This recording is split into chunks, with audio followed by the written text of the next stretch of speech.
8 की आवाज देख रहे हैं आप और मैं हूं आपके साथ आयुषी नेगी। और एक बड़ी खबर आपको बता दें, एमपी के रीवा में भीषण सड़क हादसा हो गया है। 3 वाहनों की टक्कर में 14 मजदूरों की मौत हो गई है। 40 से अधिक लोगों के घायल होने की खबर है। जबलपुर से प्रयागराज ये बस जा रही थी। एमपी यूपी की सीमा पर NH 30 पर यह बड़ा सड़क हादसा हुआ है। ये बड़ी खबर, जबलपुर से प्रयागराज ये बस जा रही थी और उस बीच दुर्घटनाग्रस्त हो गई, जिसमें 3 वाहनों की टक्कर में 14 मजदूरों की मौत हो गई है। 40 से अधिक लोगों के घायल होने की जानकारी फिलहाल मिल रही है। जबलपुर से प्रयागराज ये बस जा रही थी।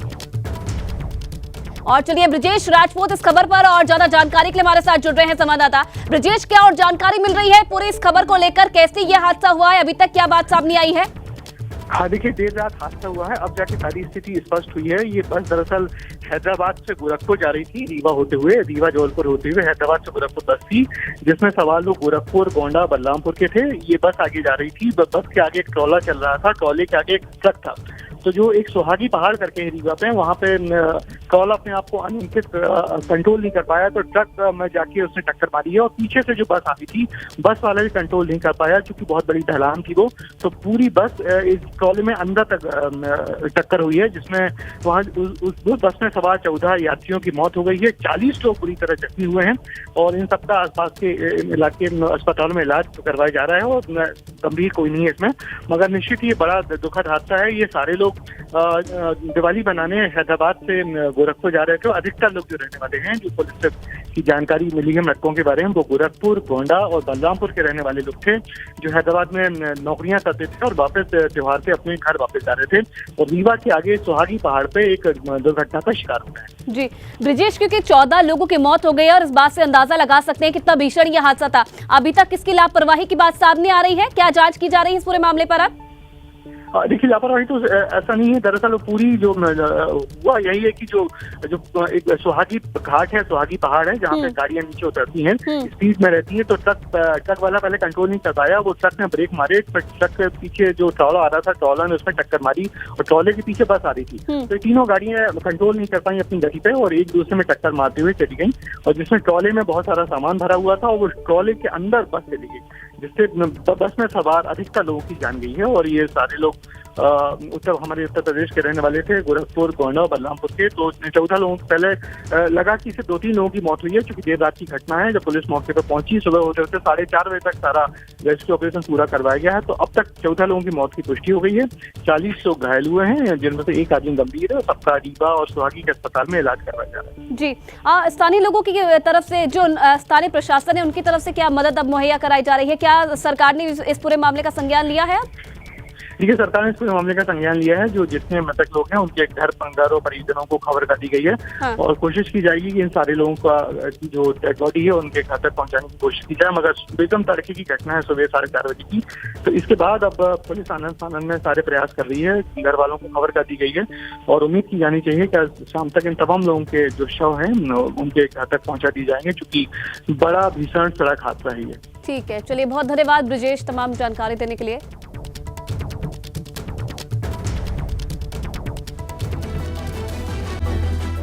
और चलिए अब खबरों में आगे बढ़ेंगे तो दीपोत्सव के लिए तैयार हो चुका है अयोध्या और जो अंतिम तैयारी है वो अब तेज हो गई है। कल अयोध्या में दीपोत्सव मनाया जाएगा। पीएम मोदी कल अयोध्या पहुंचेंगे। कार्यक्रम के लिए सीएम ने दिशा निर्देश भी दे दिए हैं।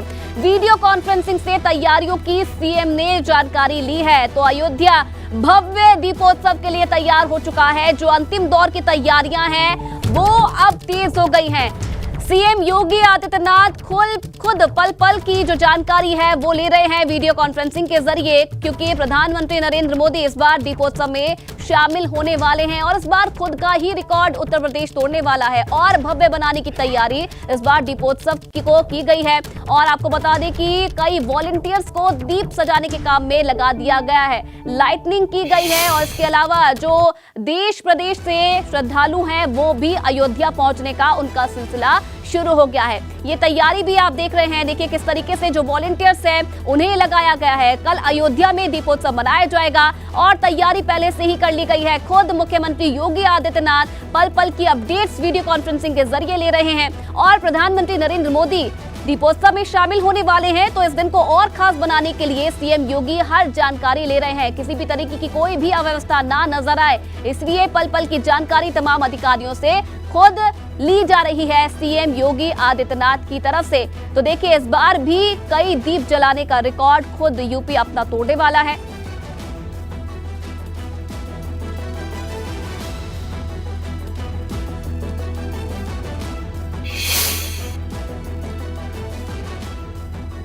दीपोत्सव को लेकर क्या तैयारी है अयोध्या में, तमाम जानकारी देने के लिए मेरे दो सहयोगी इस वक्त सीधा अयोध्या से लाइव हमारे साथ जुड़ रहे हैं। अयोध्या हनुमानगढ़ी से अवधेश मिश्रा सीधा लाइव है और अयोध्या लता मंगेशकर चौक से गुंजन दीक्षित इस वक्त सीधा लाइव हमारे साथ जुड़ रही है। सबसे पहले अवधेश जी, आपका रुख करना चाहूंगी, क्या तैयारी है अयोध्या में दीपोत्सव को लेकर? कल दीपोत्सव होना है, प्रधानमंत्री खुद शामिल होने वाली है, कैसे सज रही है अयोध्या नगरी? बिल्कुल, देखिए आयुषी, अयोध्या ऐसी सजी है कि कभी देखा नहीं था मैंने। ये मेरा तीसरा दीपोत्सव है और जो भव्यता इस बार है कल्पना नहीं की जा सकती। जैसे ही आप शहर में एंट्री करते हैं, तमाम करीबन 100 गेट ऐसे लगाए हैं जिससे श्रद्धालुओं का स्वागत होता है। इसके अलावा 7 ऐसे पॉइंट्स अयोध्या में बना दिए गए हैं जहां पर 8 देशों के कलाकार आए हैं, 8 देशों की रामलीलाएं हो रही हैं और पूरे शहर में एलईडी लगाई गई। इसकी वजह यह है कि इस बार 17 लाख दिए जलने हैं, 22,000 वॉलंटियर्स राम की पैड़ी में होंगे। ऐसे में सीमित लोगों को वहां पर आंखों से अपने दीपोत्सव देखने का मौका मिलेगा। प्रधानमंत्री भी हैं, तो शहर भर के लोग दीपोत्सव देख पाए, इसके लिए पूरे शहर में एलईडी लगा दी गई हैं, सुरक्षा के चाक चौबंद इंतजाम है। और हनुमानगढ़ी में किस तरीके की रौनक है वो भी बढ़ रही है, क्योंकि जो भी राम के दर्शन करने के लिए आता है, सरयू में स्नान करने के लिए आता है, वो हनुमानगढ़ी में दर्शन जरूर करता है। तो एक बार हनुमानगढ़ी में दर्शन करा देते हैं, क्योंकि शनिवार है, आप देखिए कितनी भीड़ यहाँ पर पहुंची हुई है। और पिछली बार भी जब प्रधानमंत्री आए थे, जब उन्होंने राम मंदिर का शिलान्यास किया था, तो हनुमानगढ़ी में पूजन किया था। हालांकि इस बार प्रोटोकॉल में ये बातें नहीं है कि हनुमानगढ़ी आएंगे या नहीं आएंगे, लेकिन ये माना जा रहा है, क्योंकि अयोध्या की परंपरा ये है कि जो भी यहाँ पर आता है हनुमानगढ़ी में पहले आशीर्वाद लेता है, हनुमान जी से प्रार्थना करता है। तो ऐसे में यहाँ पर प्रधानमंत्री आ सकते हैं। रही बात तैयारियों की, अन्य हम बात करें तो प्रधानमंत्री जब आएंगे तो सबसे पहले राम कथा पार्क जाएंगे, वहाँ पर राम लक्ष्मण सीता का स्वागत करेंगे और उसके बाद जो सरयू तट है, सरयू तट पर प्रधानमंत्री आरती करेंगे माँ सरयू की वहाँ पर, और उसके बाद फिर जाएंगे राम की पैड़ी पर जहाँ पर कार्यक्रम हो रहा है। व्यवस्थाओं में कुछ व्यवस्थाएं ऐसी भी की गई हैं कि जो लोग बाहरी हैं उनको एलईडी के जरिए ये देखने को मिलेगा।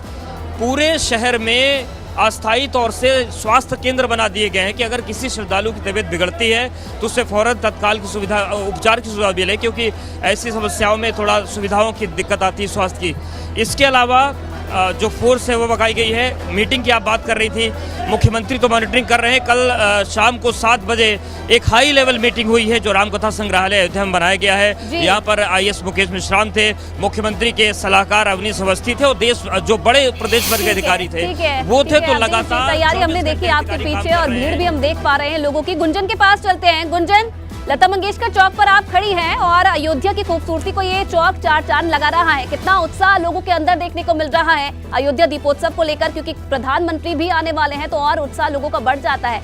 क्या कहना है लोगों का वाकई? बिल्कुल आयुषी, प्रधानमंत्री के आगमन से पहले दीपोत्सव जितना भव्य हर बार होता था उससे कई गुना ज्यादा भव्य बनाने की तैयारी यहाँ पर की गई है। इस वक्त लता मंगेशकर चौक पे मैं मौजूद हूँ। सबसे पहले आप उस चौक को देख लीजिए और उसके आसपास रूट डाइवर्जन कर दिया गया है। सिर्फ आपको लोग नजर आएंगे, कोई वाहन आपको नजर नहीं आएगा।